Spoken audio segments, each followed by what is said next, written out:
우리 익숙 가족들은 2주 전부터 살아있는 교회에 대해서 말씀을 나누고 있습니다. 신약에 나타나는 초대교회가 바로 살아있는 교회의 모본이다라는 것이고요. 우리 익수수교회가 그 신약교회, 초대교회를 본받아서 이 시대에 살아있는 교회로 존재하기를 갈망하기 때문이라는 것이죠. 우리의 기억을 떠올려 보기 위해서 내용을 한번 되짚어 봤으면 좋겠습니다. 2주일 전 우리 말씀을 통해서 살아있는 교회에는 4가지 표지가 있다는 말씀을 들었습니다. 첫째, 오직 하나님의 말씀인 성경에만 권위를 두고 여러 모양으로 배우기를 힘쓰는 배우는 교회. 둘째는 성령의 열매를 따라 서로 사랑하기로 결정하고 자발적으로 충분히 나누고 베푸는 돌보는 교회. 셋째는 성령님으로 인한 넘치는 기쁨과 하나님 앞에서라는 경건함으로 예배하고 주일 연합 예배와 목장 모임에 모이기를 힘쓰는 예배하는 교회. 그리고 넷째는 주님께서 친히 날마다 믿는 사람을 더하심을 믿고 모든 관계에서 향기로 복음을 전하는 전도하는 교회였습니다. 그리고 지난 주일에는 이러한 살아있는 교회가 드리는 진정한 예배에 대해서 말씀을 들었는데요. 진정한 예배란 첫째, 하나님의 말씀에 반응하고 응답하는 예배. 둘째는 성삼위 하나님의 임재를 의식하고 또 경험하는 예배. 셋째는 모이게 힘쓰고 모인 이들이 천국에 이르기까지 영원토록 함께 예배할 이들이다라고 존귀히 여기는 예배. 그리고 마지막 넷째는 순종의 삶을 통해서 거룩한 산제물이 되는 예배. 바로 이것이 진정한 예배라는 말씀이었죠. 우리 익수수 가족들 한 분 한 분이 살아있는 교회입니다.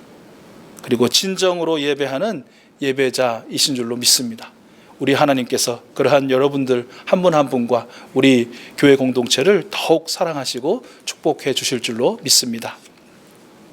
자, 오늘은 살아있는 교회 안에서 이루어지는 교제인 하나 되는 교제에 대해서 말씀을 나누고자 합니다. 교제의 의미, 그리고 교제의 대전제와 의무, 그리고 교제의 구체적인 실천사항 몇 가지를 함께 살펴볼 것입니다. 첫째는 교제의 의미입니다. 사도행전 2장 42절 말씀에서 보듯이 살아있는 교회인 신약교회 공동체는 서로 교제하기에 힘썼습니다. 서로 교제했다에서의 교제는 코이노니아입니다. 아마 한 번쯤은 다 들어보셨을 그런 헬라어 단어인데요. 이 단어는 일반 상업 또 무역 용어로 사용되었다고 합니다. 그러니까 공동 과업에서 동료나 동반 관계의 참여자로 맺는 사업 관계에서 주로 사용되어졌다고 하는데요. 고대 상인들 세계에서 상업 행위라는 것은 서로 동료요 동업자라는 강한 의식을 가지고 함께 한다는 것, 나눈다는 것, 그리고 신뢰와 사랑으로 맺어진 밀착 관계라는 것을 매우 중요하게 생각했다는 것이죠.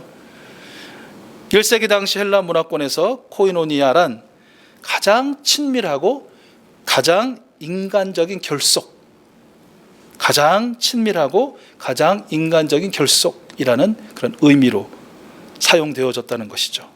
신약교회는 바로 이러한 상업적인 그리고 관계적인 용어로 사용된 이 코이노니아라는 말을 차용해서 교회적 용어로 또 성경적 용어로 사용했다라는 것입니다. 사도 바울은 고린도전서 1장 9절 하나님께서 그의 아들이신 예수 그리스도와의 교제 가운데로 우리를 부르셨다라는 말씀에서 하나님과 또 예수님과의 교제라는 의미의 그 의미로 코이노니아를 사용했습니다. 사도 요한은요, 요한일서 1장 3절 예수 그리스도와 교제하는 성도들이 서로 사귐의 은혜를 누려야 한다라고 강조하면서 바로 성도들 상호간의 사귐이라는 의미로 또 코이노니아를 사용합니다. 사도행전 2장 42절 교회 공동체 안의 관계들 가운데에서의 교제의 의미로, 또 빌립보서 1장 5절에서는 복음을 위한 일에 참여한다라는 의미로 이 말이 사용됩니다. 로마서 15장 26절 이는 마게도냐와 아가야 사람들이 예루살렘 성도 중 가난한 자들을 위하여 기쁘게 연보하였음이라 라고 말씀하는데요. 이 연보, 도움이 필요한 사람에게 베푸는 헌금을 의미하는데도 바로 이 단어가 사용되어졌다는 것입니다. 이처럼 성경에서의 코이노니아는 단순한 친교 또 결속 이런 의미 이상으로 먼저는 성삼위 하나님과 교제하고 그리고 교회 공동체 지체들과 서로 사귀며 복음을 위한 사역에 참여하고 가난한 자들을 위해 봉헌하는 등 이런 모습들이 종합적으로 균형 있고 조화롭게 이루어지는 것, 바로 그것을 의미했다라는 것입니다. 바라기는 우리 이수수 공동체에 그리고 여러분 한 분 한 분의 삶 가운데에 진정한 의미에서 이 교제, 코이노니아가 실현되기를 또 기원하고 또 축복합니다. 이처럼 다양한 코이노니아의 의미 중에 공동체 안의 관계들 가운데에서의 교제, 그리고 우리 성도 상호 간의 사귐이라는 의미에 대해서만 오늘 본문 말씀을 통해서 우리 잠시 또 살펴보겠습니다. 오늘 함께 읽으셨지만 3절 말씀을 보면요, 우리의 교제에는 대전제가 있다는 것을 우리 알 수 있습니다. 3절 말씀은 성령이 여러분을 평화의 띠로 묶어서 하나가 되게 해 주셨습니다 라고 이렇게 기록하고 선포하고 계시거든요. 그렇습니다. 우리는 앞으로 하나가 되는 것이 아니고요, 열심히 노력해서 하나가 되는 것이 아니고요, 이미 하나가 되어 있습니다. 우리 성령님께서 우리를 평화의 띠로 묶어 놓으신 것입니다. 에베소서 2장 14절과 16절 말씀인데요, 우리의 화평이신 예수 그리스도께서 둘로 하나를 만드사 원수된 것 곧 중간에 막힌 담을 자기 육체로 허물어 들이셨습니다. 또 십자가로 원수된 것을 소멸하시고 이 둘을 한 몸으로 하나님과 화목하게 하셨습니다. 우리 예수님께서 십자가의 죽으심과 부활을 통해서 이미 하나님과 우리가 하나 될 수 있도록, 우리와 우리가 서로 하나 될 수 있도록 이미 이루셨다는 것입니다. 예수님의 평화의 띠로 우리는 하나가 되어 있습니다. 오래된 복음성가 생각나시 않으십니까?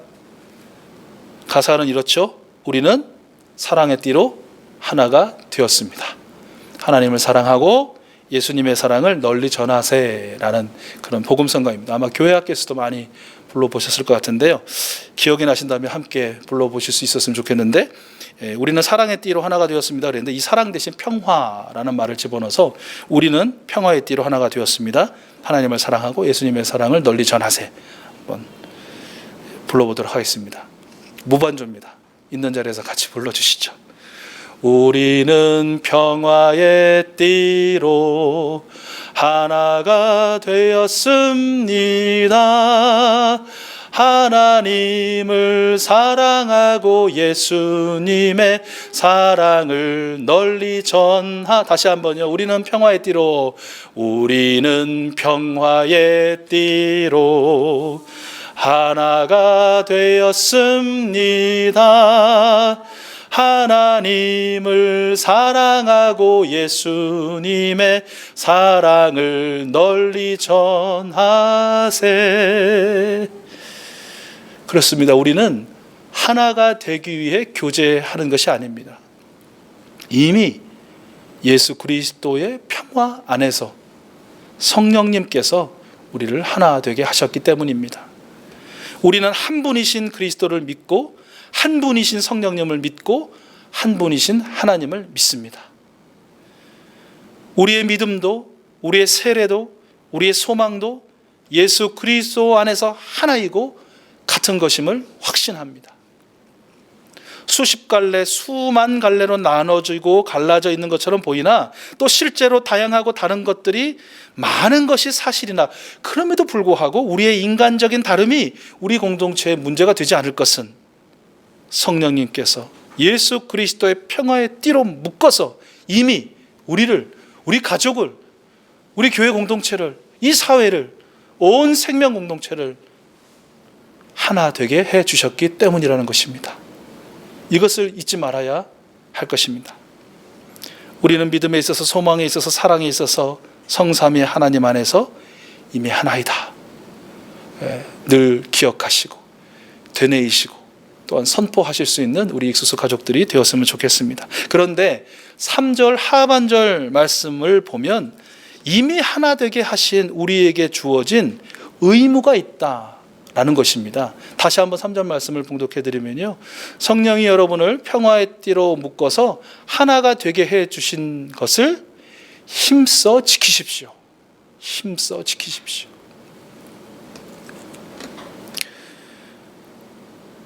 우리가 하나 되게 하신 것을 힘써 지키지 않는다면 그것은 어쩌면 성삼위 하나님의 이름을 욕되게 하는 일이 될지도 모르겠습니다. 한 분이신 하나님의 사랑도 예수 그리스도의 십자가 은혜도 성령님의 역사도 결국은 부인하는 꼴이 되지 않겠습니까?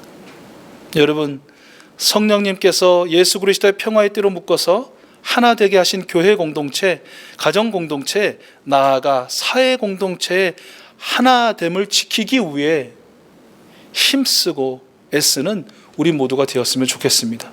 이 말씀에 이미 내재되어 있지만 하나 되게 하심을 지키는 일은 쉬운 거 아닙니다. 힘든 일입니다. 어려운 일입니다. 그래서 힘써 지키라고 우리에게 명령하고 계신 것 아니겠습니까? 우리가 감당해야 할 거룩한 의무 중에 하나라는 것 잊지 않는 우리가 되었으면 좋겠습니다. 그런데 이 거룩한 의무, 우리가 감당해야 할 의무 있죠? 하나 되기를 힘써 지킬 수 있는 의무, 이것은 말씀에 있는 것처럼 이게 서로 감당해야 합니다. 서로. 어느 누구 일방만의 의무가 아니라는 것입니다. 교회에서는 목회자만의 의무 아닙니다. 우리 모두의 의무라는. 가정에서 이 세대주라고 할까요? 또 아버지, 또 남편만의 의무 아닙니다. 반대로 아내만의 의무, 어미만의 의무 아니라는 것입니다. 친구 관계에서도 어느 한편의 성격 좋고 마음씨 좋은 자의 의무 아닙니다. 서로의 의무요, 함께의 의무라는 것이죠. 신약성경에서 서로 하라라는 이 말씀을 한번 정리해 보면요, 가장 자주 강조되고 반복해서 주시는 말씀은 서로 사랑하라입니다. 요한복음 13장 34절, 이제 내가 너희에게 새 계명을 준다. 서로 사랑하여라. 내가 너희를 사랑한 것 같이 너희도 서로 사랑하여라. 또 서로 해야 할 것을 찾아보니까요, 서로 존경하라, 서로 격려하라, 서로 섬기라, 서로 화목하라, 서로 마음을 써라, 서로 동정하라 등 수없이 성경에서 가르치고 있습니다. 여러분 잘 아시지만 손뼉도 마주쳐야 소리가 난다고 하지 않습니까? 마찬가지죠. 우리 중 누구도 전적인 수혜자 또는 전적인 기부자가 될 수 없습니다. 우리는 주고받는 일에 있어서 상호 책임적이고 또 협력 관계에 있다는 것, 이거 잊지 말아야 합니다. 소홀히 여기지 말아야 합니다. 마지막으로 우리 성령님께서 예수 그리스도의 평화로 하나 되게 하신 것을 지키기 위해 힘써야 할, 서로 힘써야 할 그럼 구체적인 삶의 모습은 무엇일까? 오늘 2절 말씀에서 찾습니다. 2절 말씀은요, 겸손함과 온유함으로 깍듯이 대하십시오. 오래 참음으로써 사랑으로 서로 용납하십시오. 아멘. 두 가지이죠. 첫째, 겸손함과 온유함으로 깍듯이 대하십시오. 둘째는 오래 참음으로써 사랑으로 서로 용납하십시오입니다. 한없이 겸손하셨던 예수님처럼, 그리고 더없이 온유하셨던 예수님처럼입니다. 더럽기 짝이 없는 나의 발을 씻기신 예수님처럼, 사형 선고를 받고 죽임을 당해도 마땅한 나의 모든 죄를 깨끗하게 용서하신 예수님처럼 겸손함과 온유함으로 깍듯이 대하는 것입니다. 사랑으로 용서하고 받아들이는 것입니다. 여러분, 하나님이신 예수님이 내 발 앞에 지금 무릎을 꿇고 계신데 우리가 누구 앞에 무릎을 꿇지 못할 수 있겠습니까? 죄 없으신 예수님이 나의 죄를 다 용서하시고 나를 그렇게 용납하시고 나 대신 죽으셨는데 내가 누구의 죄에 대해서 정죄하고 분노와 비난을 쏟아낼 수 있단 말입니까?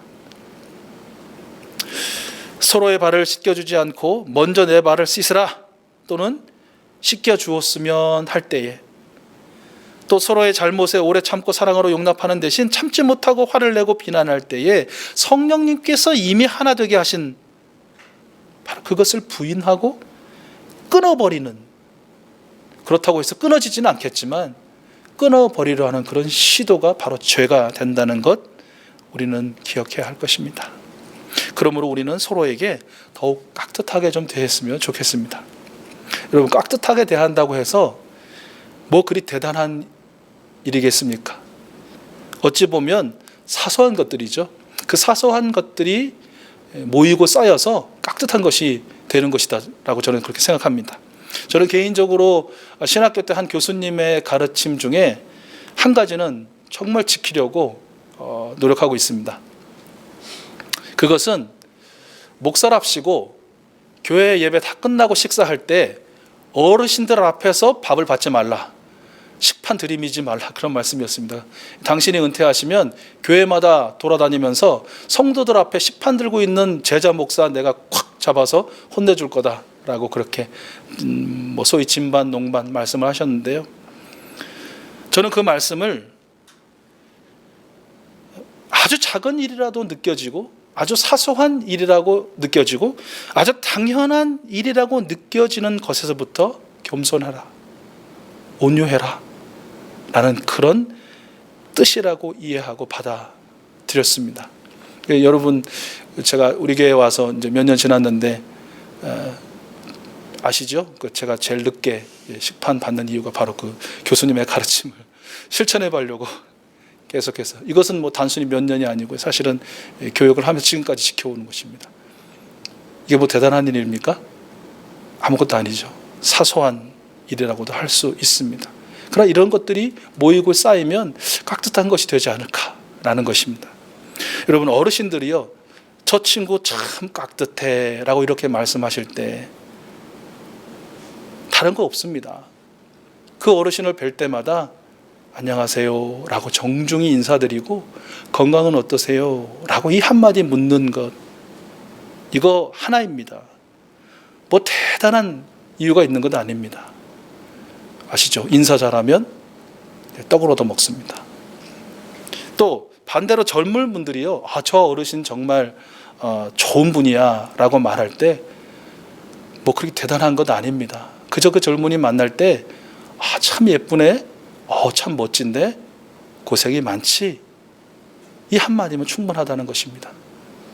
젊은이가 생각할 때 고생이라는 단어 들으면 지긋지긋하실 그 연로하신 어르신이 내 이 작은 고생을 헤아리시는구나, 알고 계시는구나, 또 위하여 기도하시는구나, 그런 의미로 받아들이는 것입니다. 그런 분들이 존경받는 것이죠. 무심코 던진 말 한마디에 품격이 드러난다. 나만의 채취, 내가 지닌 고유한 인향은 내가 구사하는 말에서 뿜어져 나온다. 이 작가 이기주라는 분의 글입니다. 글은 또 이렇게 기원하더라고요. 당신의 말이 누군가에게 한 송이 꽃이 되기를. 사소한 일이라고 생각되십니까? 또 아주 작은 일일 뿐이라고 여겨지십니까? 그런 생각이 들 자리에, 그 시간에, 그 환경에 겸손함을 잃지 마십시오. 온유함을 잃지 마십시오. 말과 행동으로 깍듯이 대하십시오. 그리고 때로는 어렵고 힘들더라도 참고 그리고 사랑으로 용납하십시오. 우리의 이 작은 실천들이 모이고 쌓여서 성령님께서 하나 되게 하신 바로 이것을 우리는 지켜낼 수 있게 되는 것입니다. 최근에 지방의 한 주민자치센터에 손수 바느질을 해 만든 면 마스크를 전해주신 할머니의 이야기가 전해졌습니다. 우리 교회 어떤 분은 이 뉴스를 보고 눈물을 펑펑 쏟으셨다고 하는데요. 사람에게 감동을 주는 일, 사회에 따뜻함을 나누는 일, 우리가 이래서 하나구나 라는 것을 경험하게 하는 일, 뭐 그렇게 대단한 일 아니어도 된다는 것입니다. 겸손함과 온유함으로 그저 서로를 인정하고 존중하고 또 격려하고 깎듯이 대하면 되는 것입니다. 우리 성령님 의지하여 인내를 가지고 서로 용서하고 받아들이면 되는 것입니다. 그것이면 충분한 것입니다. 여러분, 오늘 말씀을 정리합니다. 여러분, 살아있는 교회는 하나 되는 교제 공동체입니다. 그들은 성령님께서 예수 그리스도의 평화의 띠로 묶어서 이미 하나 되게 하셨다라는 것을 믿고 확신합니다. 그들은 하나 되게 하심을 지키기 위해 서로 함께 애쓰고 힘씁니다. 그리고 그들은 겸손함과 온유함으로 서로를 깍듯이 대하고 오래 참음으로써 사랑으로 서로 용납합니다. 이곳, 그리고 바로 여러분 계신 그곳에서 예배하고 있는 우리 모든 익수석 가족들 한 분 한 분이 참으로 하나님께서 살아내게 하신 그 삶의 자리에서 하나 되게 하는 교제의 실천자들이 될 수 있기를 축복합니다. 그리하여 우리 성령님께서 예수 그리스도의 평화로 하나 되게 하신 생명들이 더 강하게 결속되고 연대하고요, 또 더 많아지는 은혜와 축복을 우리 모두가 여러분 가정에서, 우리 교회에서, 또 우리 사회에서 온 열방 가운데 누리게 될 줄로 믿습니다.